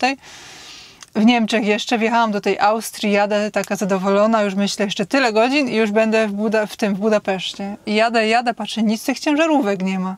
Ja tam myślę, dobra, jadę, myślę, w sumie już jasne, dalej tych ciężarówek nie ma. To myślę, co to jest w ogóle, nie? Myślę, kurczę, może zakaz jest już. I sprawdziłam sobie już wtedy w internecie, patrzę, zakaz, nie? I teraz od razu jak najszybciej stanąć, bo za chwilkę przecież mnie wyłowią, będzie mandat. Tak. I zjechałam na jakiś tam autohof, już po stronie austriackiej i stanęłam na tym autohofie. Patrzę po drugiej stronie, na jednym parkingu jakaś taka szopa stoi, a tam chłopaki już przyszli, jacyś polecą, mówią, tam jest dyskoteka. Tam, Iwona, pójdziemy na dyskotekę. Ja myślę, ciekawe, że dyskoteka, na pewno, nie? To jest niemożliwe. I rzeczywiście tak było. Wieczorem jakoś tam w ogóle dyskoteka była i byłam na tej dyskotece. I to raz w życiu mi się tak udało. A w Hiszpanii to tym bardziej, tak. No, we Francji też, w miastach były też te autohofy, także no tak, to trzeba było iść. No to... No i fajnie było. Tego nam teraz brakuje w transporcie. Transport i rozrywka. Teraz rozrywki nie ma. A to zna pani to transport i rozrywka? Pewnie. Jak ja przychodziłem, to właśnie to się dowiedziałem tam na tych szkoleniach, nie? Tylko na pierwszych tych kursach to powiedział, że tutaj przyszła elita do jazdy i to jest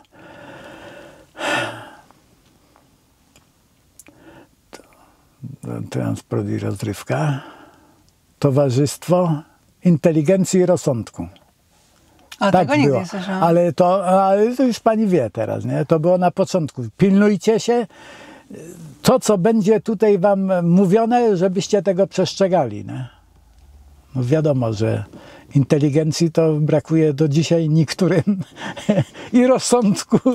No tak jest na tych drogach, nie? Bo ja jeżdżę do dzisiaj, już tych żółtków nie ma, ale jeszcze na radiu się kłócą między sobą. Jak korek jakiś coś tego, tym powie o tym po tym się kłócą. I te radio wyłączamy, bo już nie mają komu dogryzać, to między sobą się kłócą. Ale dobrze, że pani wie, że to była rozrywka i tak dalej, bo taka rozrywka musiała być. No. Było stresu? Trochę? W tej pracy? No nieraz był, tak, bo to też no, różnie to bywało. Nie? W tej Turcji to z kolegą żeśmy jechali do Iraku właśnie, zima, na obydwoje kawalerów nas było wtedy, ale już do obecnej żony chodziłem na twardo. I jedziemy, żeby na święta zdążyć. To my w drugie święto przyjechali. To no, chcieliśmy tymi nocami w tej Turcji nadgonić, bo tego ruchu już jako tako nie było. Jedziemy pod górkę, wszystko dobrze. A z drugiej strony górka od innego naświetlania gołoleć, nie? Ja siedzę z boku, drugi jedzie. Mówi, słuchaj, samochód prowadza, nas rzuca. Na przyczepie mieliśmy walec, a na samochodzie 1,5 tony skrzynek takich, co mają roboczych takich, nie? Takie no, blaszane skrzynki. Tak. No. Na samochodzie tu było, wiem, może 1,5 tony, czy ileś, czy może 3 tony, a tam było ponad 10, w 12 ton taki walec. To nawet nie? deszczu już ciężko. I zaczęło już to prowadzać, ale że wiadomo, tam za szybko nie jechaliśmy. Ja mówię, no to na lewą stronę i żeby to wyhamować, bo samochód rozbiegał, bo co przyhamował, to ktoś już z tego i nie było przyczepności. I mówię, no to na lewą stronę i po skale, nie? Droga jednokierunkowa, nie autostrada, nie dwupasmówka, bo z każdej chwili może ktoś pod górkę jechać, ale na szczęście nikt nie jechał. Jak już pojechał na lewą stronę i przyhamował, to złapał przyczepność. To wtedy awaryjne światła i już tego i my tak wolno zjechali już bardziej potem, a z prawej strony to była przepaść. Nie? A i nie było nawet tych barier czy czegoś, bo to tak... No i wtedy to nogi i mnie i jemu, nie? Bo człowiek jeszcze nie zdążył ożenić się, no bo wiadomo co by to było, zakręcenie, a wiadomo co, jakby nas poprowadziło w tą przepaść, nie w przepaść, tylko tam no, z boku i byśmy się kulali, bo tych samochodów tam na pewno widziała pani, jak nam w tej Turcji, w tej książce, nie? Ja z taką książką przyjechałem, patrzę jak weszłem, książka leży, Frąckowiak był. Tak, no. Widzi pan, do czego do kobiety prowadzą? No i dobrze. Bardzo dobrze. Ja się cieszę, że tu przyjechałem. Nie z tej nawigacji, tylko z tego, że przyjechałem. Ja też się bardzo Że ktoś cieszę. to może wysłuchać i jak to było, no tak było. No. Samochody mamy doskonałe. Teraz można jeździć. Tu widzę, zapomniałem już 700 koni? Czy... 750. No. To już też taki specjalistyczny. Ale, Ja wiem. No ale jest, no. Jest wygodnie, jest ładnie, nie? No. No też Volvami już jeździłem na końcu. W 2005... Tam widziałem też na kubku Szkoła Doskonalenia Jazdy. To był ten z Gdańska, ten chłopak tutaj? To chyba była paczka. Paczka Chyba, no. Nie, bo Być jak do tutaj nie PKS-u było, no. przychodziły, ja 5 lat przed emeryturą jeszcze mi wciśli Volvo, ale jeszcze na tarczki na szczęście. A, że szkoła doskonalenia z tego, z Volvo, tak, no. I wtedy 3 dni mieliśmy doszkalanie na te nowe auta, nie? Technika jazdy tak zwana, nie? I to też, mówię, 5 lat przed emeryturą, co to jeszcze mnie możesz tym młodych chłopaków nauczyć, nie? Ale no, w każdym wieku można się czegoś jeszcze dowiedzieć i nauczyć, nie? No. Także nie oszukujmy się, że coś się zawsze dowie, no. Taką jazdę mieliśmy, no i takie filmy, te załadunki, to wszystko tam, te mocowania, no i te nowości w ruszaniu nawet, nie?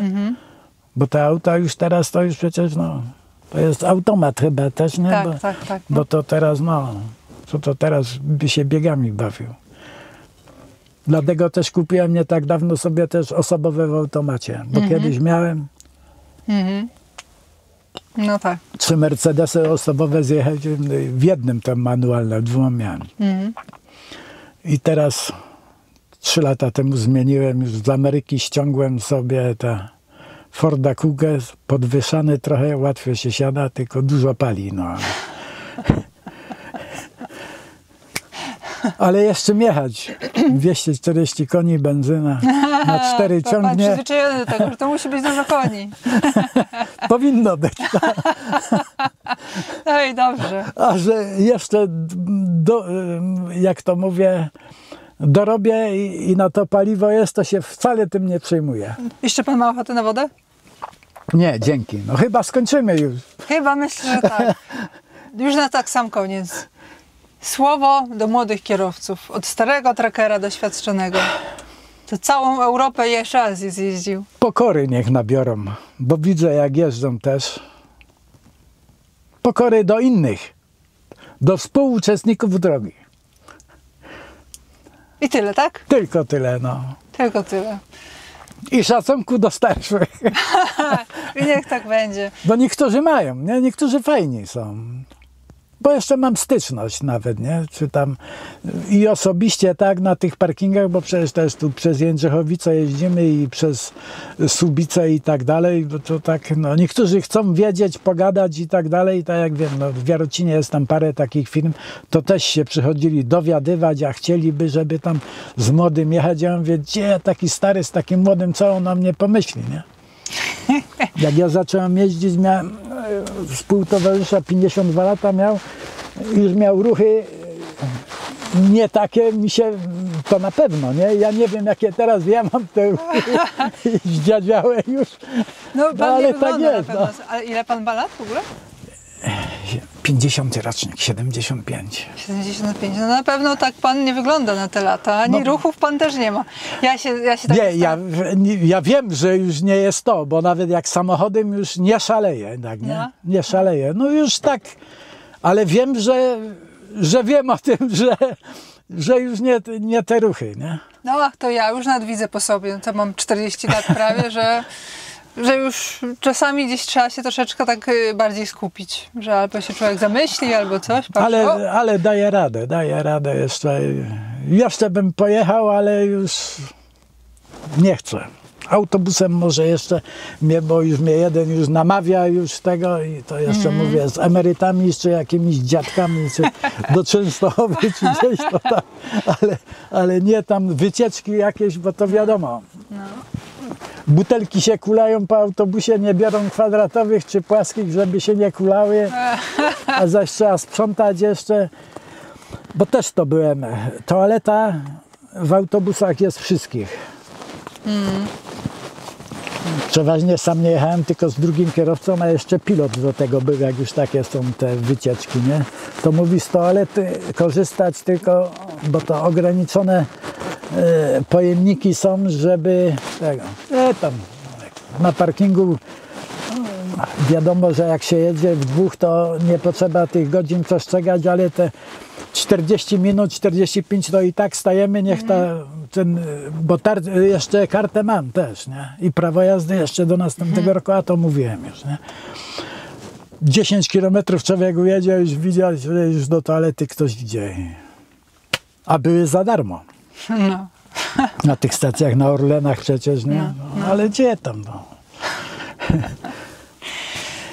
Panie Jurku, ogromnie dziękuję za to, że pan przyjechał, za to, że pan przyjął zaproszenie, za to, że się panu chciało opowiadać te wszystkie historie.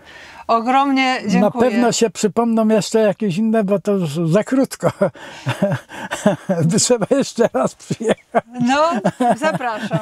Zapraszam. Ja wezmę kontakt. Mi było bardzo ciężko znaleźć Chętnych. Tak, chętnych i dotrzeć w ogóle. Gdzieś złapać kogoś, żeby był taki, co by miał kolegów i no ciężko było znaleźć. No ale tak. W internetach nie siedzicie.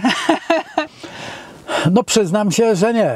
No, to dlatego było trudno. No nie te lata, no niepotrzebne. Właśnie człowiek wciąga w to. Jak były te telewizory takie do samochodów, to miałem chyba też, to się kupowało w Rosji i tak dalej, jak widziałem, jak to mi śnieży, a nieraz tam zamudził czas i tak dalej, to go tak wyrzuciłem, bo to człowiek oglądał niepotrzebnie, a później to niektórzy z satelitami jeżdżą i tak dalej. Nie dość, że akumulator wyładuje, to na drugi dzień nie może się obudzić. No. Albo transport, albo zrywka. No. Dziękuję, panie Jurku. Ja fajnie, dziękuję również.